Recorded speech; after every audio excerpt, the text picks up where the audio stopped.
There's a vocational class in Kuna that's giving a group of men not only something to do to pass the time, but something to do that's positive as well.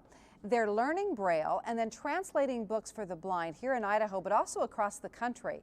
Some of their work has even made it into the Library of Congress. Scott Evans has their story. This is a text for a sighted person to read, and this is a Braille for an unsighted person to read. This is just one example of what Bob Hall and others in his vocational class do. This is one chapter out of a textbook. Hall is one of the main reasons this class started. 30 years ago, doctors diagnosed him with glaucoma. Then, about 10 years ago, he thought he was going to completely lose his sight. I couldn't fathom living in a world of darkness, so this would help. That's why I started to learn Braille. But he didn't stop there. I just evolved into doing stuff for the good in school, for other people, just to help them learn how to read it. Others, like Thomas Miller, jumped on board. I got involved in Braille because I knew someone who was doing Braille, and I talked with him about it, and I enjoyed, what I had heard from him.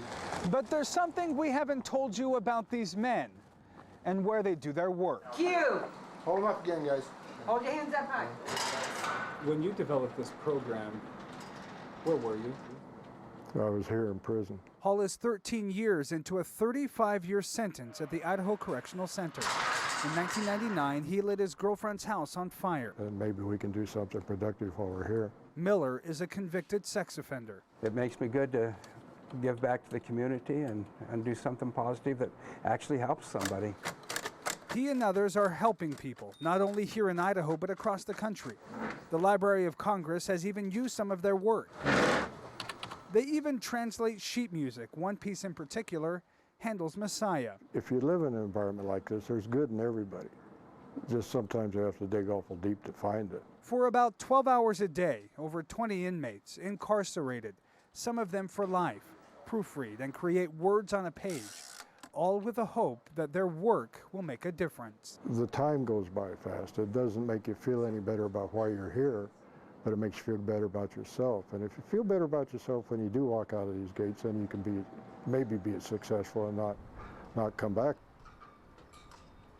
From the program's inception about a decade ago, they have created over 500,000 pages of Braille. They've also certified 40 inmates in literary Braille and D. It's important to point out that most, if not all of them, were first introduced to Braille since their incarceration.